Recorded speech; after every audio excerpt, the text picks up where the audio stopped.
Le chef de file de l'opposition politique suspend sa participation au dialogue politique et maintient sa demande de démission du Premier ministre et du ministre de la Défense.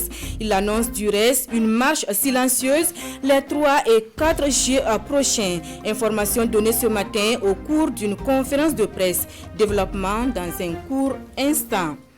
Coopération bilatérale, le Royaume du Danemark met à la disposition du Burkina Faso plus de 92 milliards de francs CFA. Secteur bénéficiaire, la sécurité, le renforcement de l'état de droit et les droits humains. Précision tout à l'heure. Aux États-Unis, un immeuble de 12 étages s'est écroulé et l'on est sans nouvelles de 99 personnes. Les opérations de secours sont en cours. Les causes à cette étape restent inconnues. Voilà pour la une de ce 13h. Bonjour et merci de nous suivre. Eddy Komboigo et ses camarades du chef de file de l'opposition quittent la table du dialogue politique. Pas seulement, ils maintiennent la demande de démission du Premier ministre et du ministre de la Défense et prévoient une marche silencieuse les 3 et 4 juillet prochains dans les 45 provinces du Burkina. Information donnée ce matin au cours d'une conférence de presse suivie pour nous par Gérard Sommet et Maïmouna Traoré. Eddy Komboigo annonce la suspension de la participation du chef de file de l'opposition au dialogue politique. Les deux entités devaient se retrouver le 3 juillet pour poursuivre les discussions. Mais les partis de l'opposition n'y seront pas. Ils vont plutôt marcher. Une marche silencieuse et pacifique dans les 45 provinces pour rendre hommage aux victimes des attaques terroristes, soutenir les forces de défense et de sécurité et exprimer leur solidarité avec les personnes déplacées internes. Les 3 et 4, nous les avons retenus expressément pour les marches silencieuses. C'est un signal. Nous préférons qu'on règle d'abord les problèmes de la sécurité et ensuite nous parlerons des problèmes de gouvernance, d'élection. Ça, c'est ce que nous souhaitons. Mais notre porte n'est pas fermée. Et le gouvernement le sait que nous sommes une opposition républicaine qui propose des solutions, qui critique et qui propose des solutions. Le CFA précise sa position. Le Premier ministre et le ministre de la Défense doivent démissionner. Nous avons posé la question au Premier ministre s'il avait une stratégie de lutte contre l'insécurité. Il nous a répondu à l'hémicycle qu'il n'en avait pas. Au regard des résultats, nous constatons que même s'il dit aujourd'hui que ce n'est pas boutade qu'ils avaient répondu, c'est la réalité. Ils n'ont aucune stratégie de lutte contre l'insécurité. Si le gouvernement n'est pas capable de régler le problème, ce n'est pas à nous de leur dire ce qu'ils doivent faire. L'opposition politique dénonce aussi la malgouvernance et la corruption au sommet de l'État. Selon Eddy Komboigo, leurs propositions pour la bonne marche du pays ne sont pas entendues. 92,65 milliards de francs CFA, c'est l'enveloppe financière accordée au Burkina par le Royaume du Danemark sur la période 2021-2025, une subvention dans le cadre du programme de développement bilatéral. La sécurité, l'état de droit et les droits humains sont entre autres les secteurs bénéficiaires. La signature de l'accord de subvention a eu lieu ce matin en présence de Konsoun Koulibaly et Aimé Solange Digma. Cet accord de subvention signé entre le Burkina et le Royaume du Danemark met à la disposition du gouvernement burkinabé près de 100 milliards de francs CFA dans le cadre du programme bilatéral 2021-2025 entre les deux pays. Ce budget va financer la mise en œuvre de divers projets de développement. L'objectif étant de renforcer la paix et la stabilité du pays et réduire les inégalités grâce à la résilience et à une croissance économique durable. Cette enveloppe donc servira à améliorer les services aussi bien au niveau de la justice, de la sécurité, de l'eau, de l'agriculture, la promotion de la femme et aussi de l'entrepreneuriat. Donc comme vous le constatez, c'est plusieurs départements ministériels qui seront impliqués à travers donc, la gestion d'une dizaine de projets. En plus, je voudrais souligner, nous appuyons aussi le Burkina Faso à travers les organisations multilatérales, nous appuyons les structures humanitaires et aussi la société civile. Ce programme bilatéral 2021-2025 va également contribuer à la création de mesures d'adaptation au changement climatique. Cette signature d'accord de subvention témoigne une fois de plus de l'excellence des relations d'amitié et de coopération qui existent entre les deux pays. Bonne relation de coopération également entre le Burkina et la Banque mondiale. La Banque mondiale qui finance des travaux d'amélioration de la mobilité urbaine et de drainage d'eau dans la cité du Cavalier Rouge. Les différents chantiers ont vu la visite du secrétaire du programme sectoriel des transports. Sur ces pas, Souleymane Sanou et Isia Kanana. Des machines en compactage, des ouvriers en plein travaux. Nous sommes sur le chantier de la Roca de Koudougou, une voirie longue de 7 km avec 2 gros ouvrages de franchissement. C'est une infrastructure routière qui, à terme, devrait améliorer la mobilité dans la cité du Cavalier Rouge. Avec les finitions de cette rocade, tous les secteurs, donc, les 10 secteurs donc, de la ville voilà, sont couverts. Et je crois que c'est une fierté pour toutes les populations. Outre la voirie, la ville de Koudougou bénéficie de l'aménagement de 2,7 km de canaux de drainage des eaux pluviales. Sur le terrain, le secrétaire permanent du programme sectoriel des transports est là pour constater le niveau d'avancement des travaux. Des chantiers de développement qui présentent un taux satisfaisant. Actuellement, pour les canaux de drainage, nous sommes à plus de 80%. Pour la voirie, nous sommes autour de 35%. Et ce qu'il faut remarquer, c'est que l'entreprise a déjà préfabriqué plus de 7000 mètres linéaires de voiles de caniveau sur environ 9000. Donc, puisque les poses sont plus faciles, c'est la fabrication qui est difficile. Donc, en termes de pose, ça va aller vite. Donc, avec les terrassements aussi, comme c'est des engins, ça va assez vite. Donc, grosso modo, les taux vont augmenter rapidement les semaines à venir. Donc ce que nous allons envoyer comme message à l'endroit des différents acteurs, notamment les entreprises qui sont chargées des travaux, c'est d'accélérer. Parce qu'il y a un travail qui est déjà fait, mais il y a beaucoup qui reste à faire. Nous avons des délais qui sont très resserrés, parce que nous espérons que à partir de septembre, octobre, que nous ayons bouclé ces travaux-là. D'un coût de réalisation de plus de 4 milliards de francs CFA, ces ouvrages dans la ville de Koudougou sont entièrement financés par la Banque mondiale. Des travaux qui s'inscrivent dans le cadre du projet de transport et de développement des infrastructures urbaines. Le ministère de l'économie, des finances et du développement veut réduire ses charges locatives. À Bobo-Dioulasso, les services des impôts et du guichet unique du foncier se dotent d'un bâtiment R+2 extensible. Le bâtiment qui devrait sortir de terre dans 12 mois coûtera 1,308 milliard de francs CFA. La pose de la première pierre a eu lieu ce 24 juin.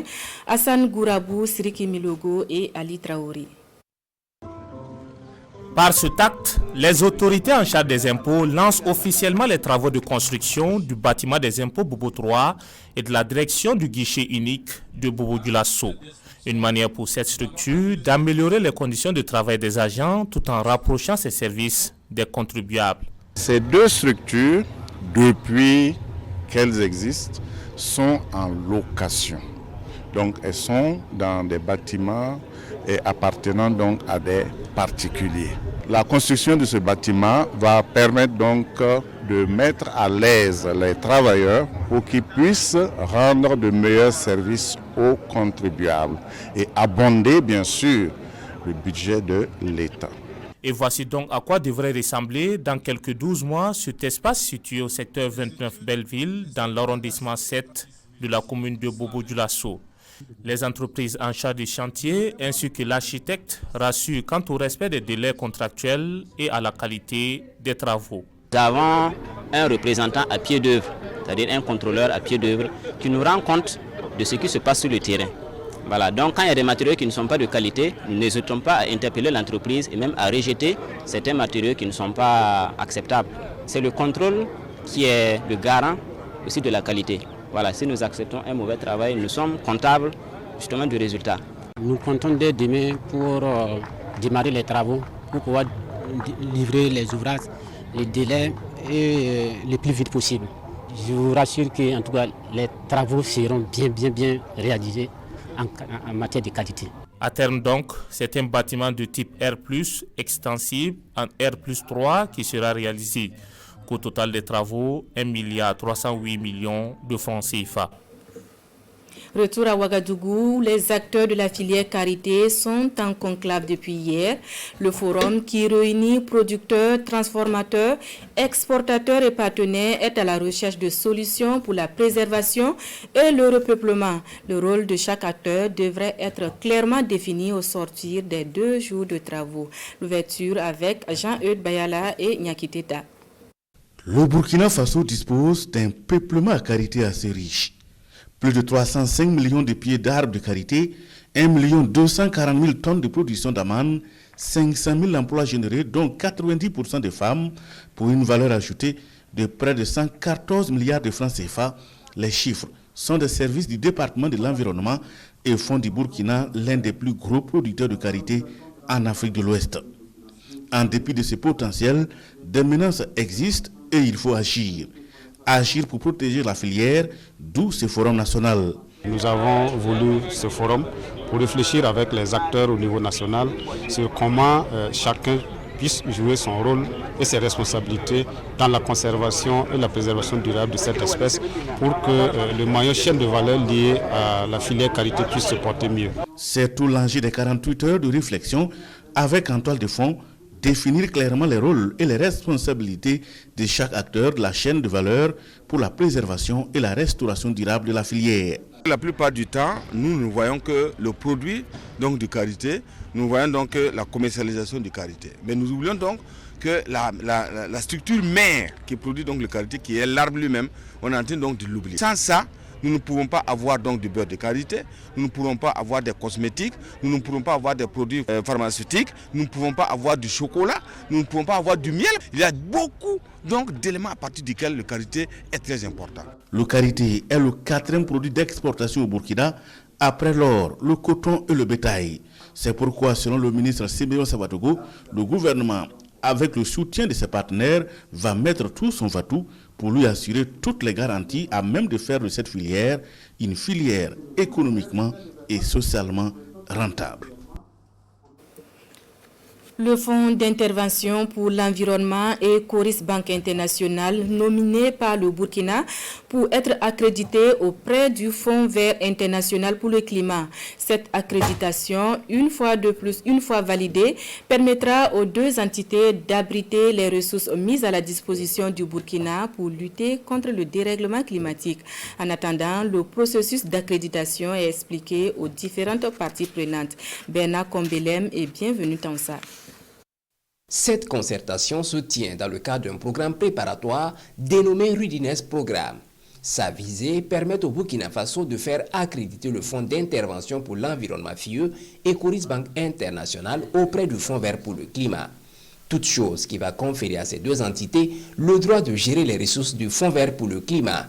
Cela passe par une explication du processus à ces acteurs du public et du privé, potentiels porteurs de projets climatiques, d'où cette rencontre de Koudougou. Ce sont ces 2 entités que sont le Fonds d'intervention pour l'environnement et Coris Bank qui recevront les ressources financières et qui vont accompagner des acteurs que sont les collectivités territoriales, l'administration publique, les secteurs privés, les ONG et les associations à mettre en œuvre des projets climatiques au niveau de notre pays pour permettre le renforcement de la résilience des communautés et réduire les émissions de gaz à effet de serre. Cet atelier, au-delà donc du renforcement des capacités, vise également à examiner et à valider 4 notes donc conceptuelles de projets prioritaires pour notre pays pour pouvoir anticiper sur le processus d'accréditation de ces 2 entités. L'objectif de Rudines Programme est de faciliter le développement de l'expertise nationale en matière de finances climat et de permettre un meilleur accès des institutions publiques et privées aux sources de financement climat au plan national, régional et international. Un programme qui bénéficie de l'accompagnement de l'Institut mondial pour la croissance verte. À présent, cette bonne nouvelle pour les familles des éleveurs des régions de l'Est et du Sahel confrontés aux effets cumulés de la soudure pastorale, les crises sécuritaires et sanitaires. Ils bénéficieront d'une assistance qui va consister à des appuis en vivres et vente à prix modéré du bétail, entre autres. Et c'est un projet lancé ce matin à Ouagadougou. Nongba Kouda et Estelle Judith Assorba. Cette rencontre marque ainsi le top départ des activités du projet au Burkina Faso. Une bonne nouvelle qui va réjouir les 28 387 ménages pastoraux et agro-pastoraux des régions du Sahel et de l'Est confrontés aux effets cumulés de la soudure pastorale, de l'insécurité et de la pandémie du Covid-19. Il s'agit de renforcer de façon durable les moyens de subsistance et de résilience de ces ménages bénéficiaires. Il s'agit pour ce projet d'apporter des céréales pour l'alimentation de ces ménages. Également de l'alimentation pour le bétail. Et également la fourniture de kits de vaches laitières, de caprins et d'ovins également. Et également, ce projet apportera des semences fourragères pour permettre à ces ménages-là de pouvoir nourrir l'alimentation, le bétail. Donc, c'est un ensemble d'activités qui sont prévues au cours de ce projet afin de leur permettre de se relever. Toutes les parties prenantes sont ici réunies à cette rencontre. Il s'agit de partager avec elles les objectifs et les résultats attendus du projet. Le but recherché, c'est de garantir une bonne appréciation du projet par l'ensemble de ses acteurs et d'assurer sa mise en œuvre efficace sur le terrain. Le projet va s'exécuter sur 22 mois. Outre le Burkina Faso, 5 pays de la région du Sahel sont aussi bénéficiaires du projet. Un projet dont le coût s'élève à plus de 825 milliards de francs CFA et financé par la coopération suisse et le Fonds international de développement agricole. Une nouvelle mosquée pour les fidèles musulmans de Kinfangé dans la commune de Komsilga. La mosquée d'une capacité d'accueil de 1000 personnes est l'œuvre d'un fils du village. Urbain Benito Somé et Sébastien Zongo pour la cérémonie d'inauguration.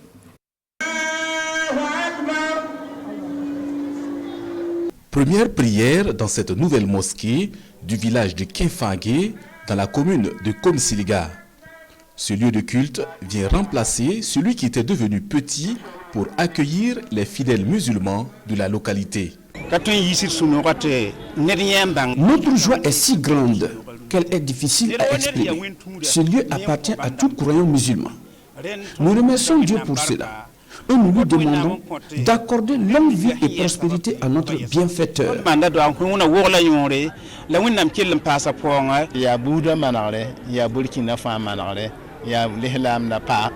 C'est pour le bien de toute la communauté musulmane et pour tout le pays. Nous faisons des bénédictions aux donateurs. Que Dieu l'accompagne pour la réussite et la prospérité de ses entreprises.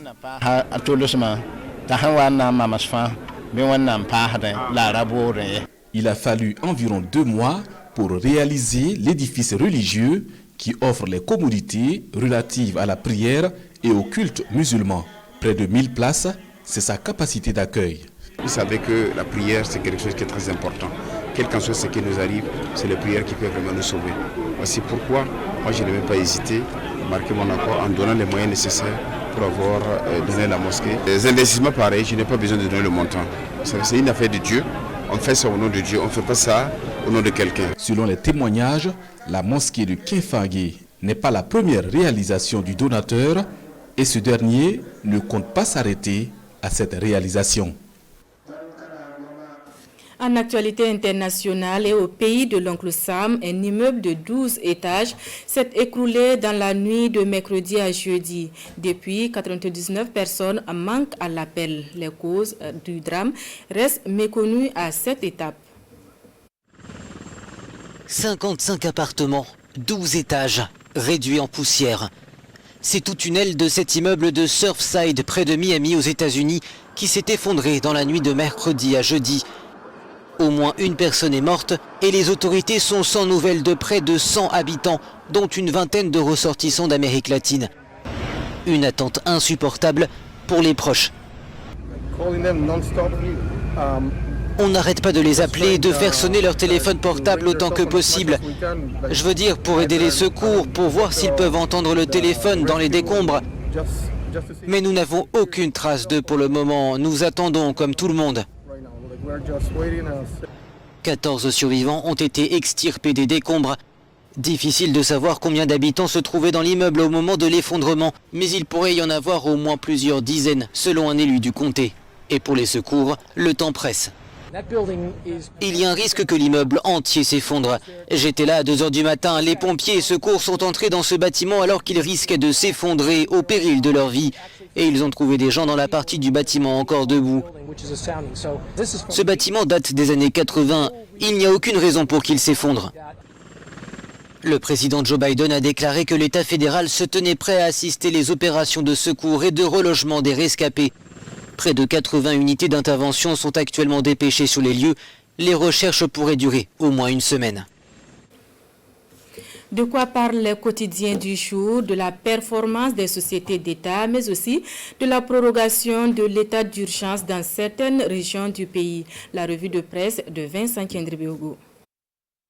À la une des quotidiens, la prorogation de l'état d'urgence au Burkina Faso. Prorogée pour 18 mois, comme l'indique aujourd'hui au Faso. Une prorogation souhaitée par les acteurs directs, comme les gouverneurs et les forces de défense et de sécurité, qui affirment avoir engrangé de gros acquis grâce effectivement aux moyens d'action juridique que leur offre l'état d'urgence, rapporte aujourd'hui au Faso. Le quitus du Parlement, malgré tout, écrit l'observateur Palga. Au-delà des acquis défendus par l'exécutif, des élus demandent toujours des études sérieuses afin d'établir l'impact socio-économique et sécuritaire de cette mesure en vigueur depuis maintenant 3 ans. Société d'État, un résultat net global en légère hausse. Sidoya consacre sa une à l'Assemblée générale de ces sociétés ouverte hier en présence du Premier ministre Christophe Dabiré. Malgré un contexte difficile, les entreprises publiques ont été résilientes au cours de l'année 2020, relève le journal du rapport de performance de ces sociétés d'État. Le résultat net global des 21 entreprises s'établit à 194 milliards de francs CFA en 2020 contre 191 milliards en 2019. Les chiffres d'affaires, par contre, sont en légère baisse de 0,34% par rapport aux 1379 milliards de francs CFA enregistrés en 2019. Et le Premier ministre Christophe Dabiré d'appeler à la rigueur et à l'innovation pour plus de résilience face aux chocs exogènes auxquels les entreprises publiques burkinabais sont confrontées. C'est tout pour ce 13h. Merci de votre fidélité à nos programmes. Le prochain rendez-vous de l'actualité, c'est à 14h en langue nationale. Bonne suite de programme.